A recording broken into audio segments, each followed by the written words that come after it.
नमस्कार दोस्तों। 2014 में एनडीए ने जो एग्ज़ाम कंडक्ट कराया था वो हम लोग पढ़ रहे हैं और उसमें आज ये हमारा पार्ट 2 है। यानी पार्ट 2 में हम क्या पढ़ रहे हैं? पार्ट 2 में हम पढ़ेंगे एंटोनिम्स। पार्ट 1 यानी एनडीए 2 2014 में जो हुआ था उसमें पार्ट 1 में हमने सिनोनिम्स को पढ़ा था और आज हम पढ़ने वाले हैं पार्ट 2। ये दो भागों में हमने डिवाइड कर दिया था क्योंकि ज़्यादा लंबा वीडियो हो जाने वाला था, जिसमें थोड़ा सा जो लैक ऑफ अटेंशन है वो भी कम हो जाता है, इसलिए हमने इसको दो भागों में डिवाइड कर दिया था। आज हम पढ़ने वाले एंटोनिम्स, यानी इसमें 10 एंटोनिम्स दे रखे हैं और 10 ही इसमें सिनोनिम्स दिए हुए थे। देखिए 2014 में जो एनडीए 2 का एग्ज़ाम हुआ था ना, यानी एनडीए का जो एग्ज़ाम है वो 2 बार होता है एक साल में। ठीक है, एक साल में 2 बार होता है और सीडीएस का एग्ज़ाम भी एक साल में 2 बार होता है। अगर आप इंटरेस्टेड हैं तो आप इसकी तैयारी कर सकते हैं। और एनडीए के थ्रू आप क्या करेंगे? एनडीए के थ्रू जब आप एनडीए में सेलेक्ट हो जाएंगे तो आप जाएंगे कहाँ पर? खड़कवासला पुणे। ठीक है, खड़कवासला पुणे में आप जाएंगे ट्रेनिंग के लिए। वहाँ पर इसका ट्रेनिंग सेंटर है। यानी जो लोग आर्मी में सेलेक्ट हो जाते हैं वो जाते हैं खड़कवासला पुणे में, क्योंकि एनडीए में आप 3 जो हमारी आर्म्ड फोर्सेस हैं उसमें आप सेलेक्ट हो सकते हैं। और वो 3 आर्म्ड फोर्सेस कौन कौन सी है हमारी? Army, navy, air force. इन तीनों में आप सेलेक्ट हो सकते हैं एनडीए के थ्रू। जिस तरह का भी आपके अंदर कैलिबर है उसी तरह का सबसे पहले आपको एनडीए एग्ज़ाम क्लियर कराया जाएगा, मतलब क्लियर होगा। एनडीए एग्ज़ाम क्लियर करने के बाद जब आप अकेडमी पहुंचते हैं, ठीक है, तो आपसे प्रेफरेंसेस, यानी प्रेफरेंसेस के हिसाब से, आपके इंटरेस्ट के हिसाब से और आपकी क्वालिफिकेशन के हिसाब से, ठीक है, सभी चीज़ों को मैच करते हुए, यानी आपकी क्वालिफिकेशन भी होनी चाहिए कि आप एयरफोर्स या नेवी में अपीयर हो सकते हैं, जा सकते हैं। ठीक है, आपका फिर प्रेफरेंसेस वहाँ पर ली जाती है। ठीक है, वहाँ से आपसे प्रेफरेंसेस बढ़ाई जाती है और उसके बाद फिर जो आपकी परफॉर्मेंस होती है, ठीक है, क्योंकि कुछ टेस्ट वगैरह भी कंडक्ट कराए जाते हैं वहाँ पर। इन तीनों चीज़ों को मिलाकर जब आप क्वालिफाई करते हैं तभी आपकी जो स्ट्रीम है जो आप चूज़ करते हैं, आर्मी, नेवी, एयरफोर्स, वहाँ पर आप जा सकते हैं। तो ये तो एनडीए के बारे में थोड़ी जानकारी थी। तो आज हम स्टार्ट करते हैं क्या? एंटोनिम्स, जो बहुत ही ज़्यादा इंपॉर्टेंट है किसी भी एग्ज़ाम्स के लिए। हम यहाँ से वोकैबुलरी को एक्सट्रैक्ट कर रहे हैं। यानी यूपीएससी जो एग्ज़ाम कंडक्ट कराती है, चाहे वो एनडीए का एग्ज़ाम हो, चाहे वो सीडीएस का एग्ज़ाम हो, ये दोनों एग्ज़ाम यूपीएससी कंडक्ट करवाती है। तो इन दोनों ही एग्ज़ाम्स के जो प्रीवियस ईयर क्वेश्चन पेपर हैं उनको हम लोग वहाँ से वोकैबुलरी को खाली एक्सट्रैक्ट करने वाले हैं। ठीक है, क्योंकि बाकी जो चीज़ें हम बाद में आपको पढ़ाएंगे, बाकी चीज़ें यानी इंग्लिश ग्रामर के पोर्शन के अंदर जो बाकी चीज़ें आती हैं, जैसे अगर मैं आपको दिखाऊं, यहाँ पर देखिए कौन कौन से पोर्शन दिए हुए हैं। देखिए जैसे पहला पोर्शन यहाँ पे स्पॉटिंग एरर का दिया हुआ है, उसी प्रकार से जो सेंटेंस इंप्रूवमेंट वाले पोर्शंस भी दे रखे हैं। ठीक है, तो बहुत सारे इसमें पोर्शंस दे रखे हैं अलग अलग। ग्रामेटिकल एरर्स को पिक करने के लिए अलग पोर्शन है। ठीक है, उसके बाद सेंटेंस इंप्रूवमेंट के अलग पोर्शन है, कॉम्प्रिहेंशन का अलग पोर्शन है, वो सारे इसमें दे रखे हैं। तो वो हम आपको बाद में पढ़ाने वाले हैं। आज हम केवल और केवल आपको पढ़ाने वाले हैं पार्ट ए मतलब इंग्लिश ग्रामर का ये पार्ट है। और पार्ट बी यहाँ पर क्या होता है एग्जाम के अंदर? पार्ट बी में आता है आपका जीएस। तो पार्ट ए के अंदर से हम लोग सिनोनिम्स और एंटोनिम्स को एक्सट्रैक्ट करके आप तक पहुँचा रहे हैं, सो दैट आपकी जो वोकैबुलरी है, ठीक है, वो एक तो बोरिंग जर्नी ना हो जाए, आपको प्रीवियस ईयर क्वेश्चन पेपर के आइडियाज़ भी हो जाएं कि किस प्रकार से क्वेश्चंस आते हैं। तो चलिए स्टार्ट करते हैं। आज का हमारा जो टॉपिक है प्रीवियस ईयर क्वेश्चन पेपर में से वोकैबुलरी को एक्सट्रैक्ट करने का, और एंटोनिम्स हम किस प्रकार से यहाँ पर पढ़ने वाले हैं। आज का हमारा टॉपिक है एंटोनिम्स। और कौन कौन से एंटोनिम्स यहाँ पर दे रखे हैं देखिए। सबसे पहले हम लोग पढ़ते हैं question number 21। His short but pointed speech, यानी उसकी शॉर्ट यानी छोटी और पॉइंटेड स्पीच वॉज अपलोडेड। ठीक है, uploaded by all sections of the audience, यानी ऑडियंस के सभी सेक्शंस के द्वारा अपलोड की गई थी क्या? उसकी छोटी मगर पॉइंटेड स्पीच। ठीक है, तो वर्ड क्या दिया हमारा? पॉइंटेड। अपलोडेड यहाँ पर क्या दिया है? वर्ड हमारा। अपलोडेड का मीनिंग क्या होता है मैं आपको बताता हूँ। उसके बाद इनमें से जितने भी यहाँ पर ऑप्शन दे रखे हैं उनमें से आप खुद ही अपने आप आंसर चूज़ कर लोगे। ठीक है, तो अपलोडेड का देखिए मतलब होता है, किसी को दो मतलब होते हैं अपलोडेड को। एक तो प्रेज होता है, ठीक है, एक होता है प्रेज और एक होता है अप्रूव। और दोनों ही आंसर यहाँ पर दे रखे हैं। देखिए डिसअप्रूव दे रखा है और प्रेज दे रखा है। तो अपलोडेड का मतलब एक तो प्रेज होता है, यानी किसी की तारीफ करना, किसी की यानी तालियां बजाकर किसी की तारीफ करना या उससे सहमति उसके साथ सहमति व्यक्त करना, ये मतलब होता है अपलोडेड का। अब आप देखिए आपके पास ऑप्शन क्या क्या है। सबसे पहला ऑप्शन दे रखा है डिसअप्रूव्ड, ठीक है। दूसरा ऑप्शन दे रखा है मिसअंडरस्टैंड। तीसरा ऑप्शन दे रखा है प्रेज और वेलकम्ड। तो आप देखिए अपलोडेड का मतलब मैंने आपको बताया, प्रेज यानी तारीफ करना या अप्रूव करना, ठीक है, किसी के साथ सहमति जताना। तो ऑप्शन यहाँ पर देखिए हम एलिमिनेशन टेक्निक का यूज़ करते हैं। वेलकम्ड यानी किसी का स्वागत करना नहीं, ठीक है। प्रेज करना तो सिनोनिम हो गया एक तरह से, ठीक है। प्रेज करना तो क्या हो गया, सिनोनिम हो गया, और हमें बताना क्या एंटोनिम्स है। उसके बाद एक और वर्ड दिया गया मिसअंडरस्टूड, ठीक है, किसी को गलत समझना, तो ये भी नहीं हुआ। तो हमारे पास ऑप्शन क्या बचा, डिसअप्रूव्ड, ठीक है, जो कि अप्रूव्ड का यानी जो सिनोनिम होता है अपलोडेड का अप्रूव्ड, उसका क्या हो गया, उल्टा हो गया, डिसअप्रूव्ड हो गया, ठीक है। तो यही हमारा आंसर हो गया क्या, डिसअप्रूव्ड। नेक्स्ट नंबर 22 पर चलते हैं।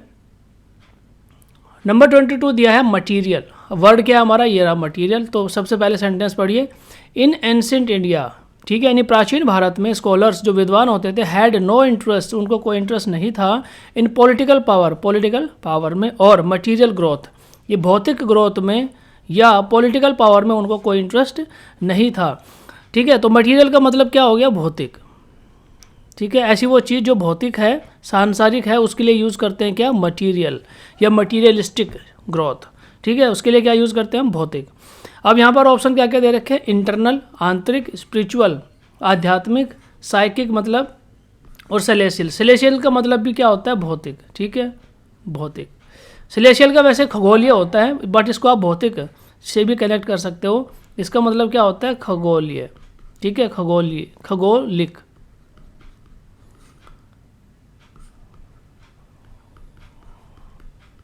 इस प्रकार से इसका मतलब होता है खगोलिक, यानी आप आसमान में जितने भी पिंड देखते हो ना, जितने भी हमारा सौर मंडल है, वो सब सेलेशियल बॉडीज़ हैं, उनको हम क्या कहते हैं, सेलेशियल बॉडीज़ कहते हैं।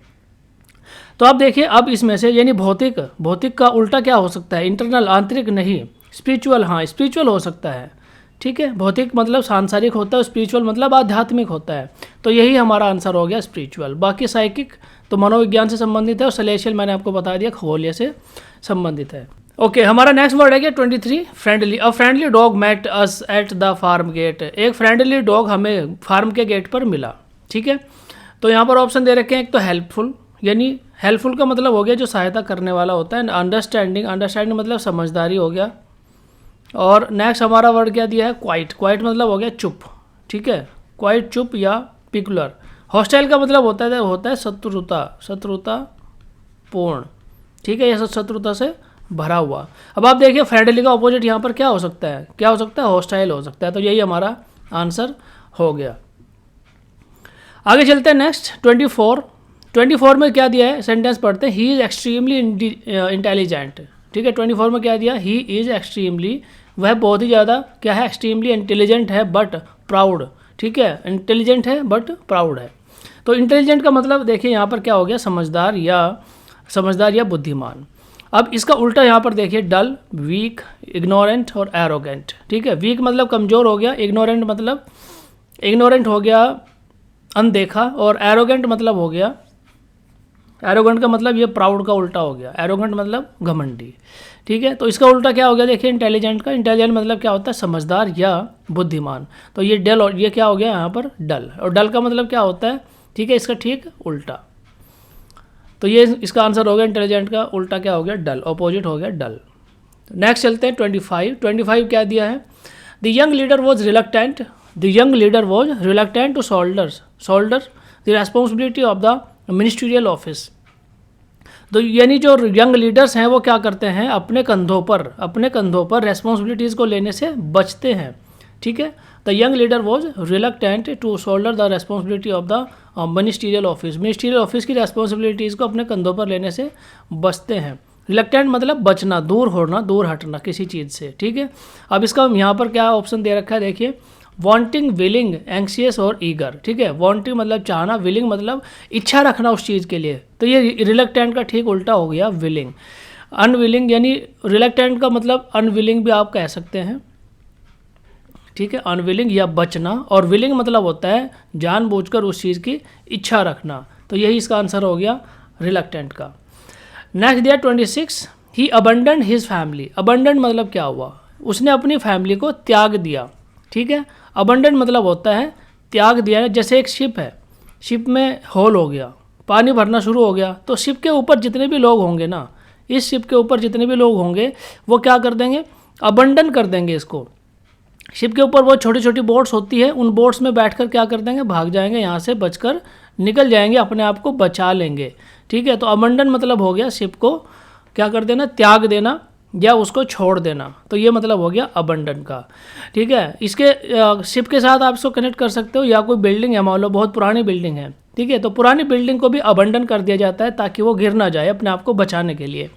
तो अबंडन का मतलब हो गया त्याग कर देना या छोड़ देना। अब इसका ऑपोजिट यहाँ पर ढूंढते हैं, क्या मिलेगा हमें, सपोर्टेड। सपोर्टेड तो सेम, सपोर्टेड मतलब हो गया किसी को सपोर्ट करना, किसी को सहायता प्रदान करना। अनकरेज्ड किसी का साहस बढ़ाना, प्लीज्ड किसी को खुश करना, और सेव्ड मतलब क्या हो गया, बचाना। अबंडन देखिए, अबंडन मतलब हो गया त्याग देना। ठीक है, और सेव्ड मतलब हो गया उसको बचाना, यानी उसको संजो कर रखना। ठीक है, उसको संजो कर रखना।